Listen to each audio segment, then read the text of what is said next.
scandal surrounding the Health Services Union is proving too hot for Australia's union movement to handle. The ACTU is set to kick them out to prove it won't tolerate what it calls corruption. The saga is spinning out in all directions. Now the Director of Public Prosecutions says it can't investigate the union's financial affairs. All of that means a longer wait for Craig Thomson, who's still getting pledges of support from the Prime Minister. Chief Political Correspondent Mark Simpkin reports. He's simultaneously in the spotlight and in the dark. Look, we know nothing more than what you know. We found out about this on Twitter. Craig Thomson isn't sure if he's been referred to prosecutors. Look, we have no notice, no knowledge, no details. Or even been named in Fair Work Australia's 1,100-page report. We don't even know who the four people even are at this stage. So do you doubt that you're one of those?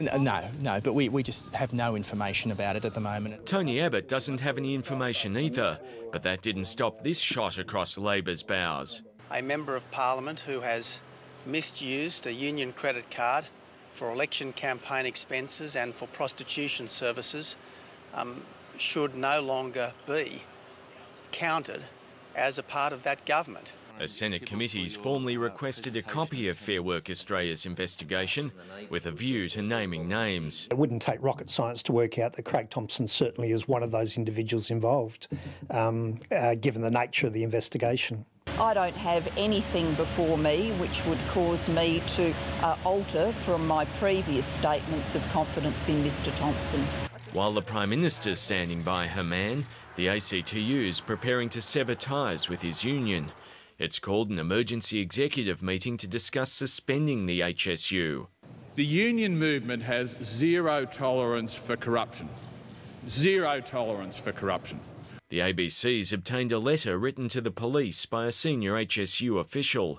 He details missing financial records and a range of what he calls irregular transactions.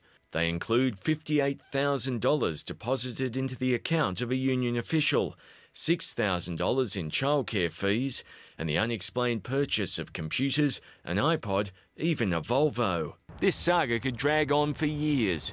Fair Work Australia's sent its report to the DPP, but the DPP now says it needs a fresh investigation before it can even consider a prosecution. I'm very frustrated that this has taken 4 years, and what we seem to do is have Fair Work send it to someone else, and we need to deal with that. But I've got to go to work, so thank you for that. Thank you.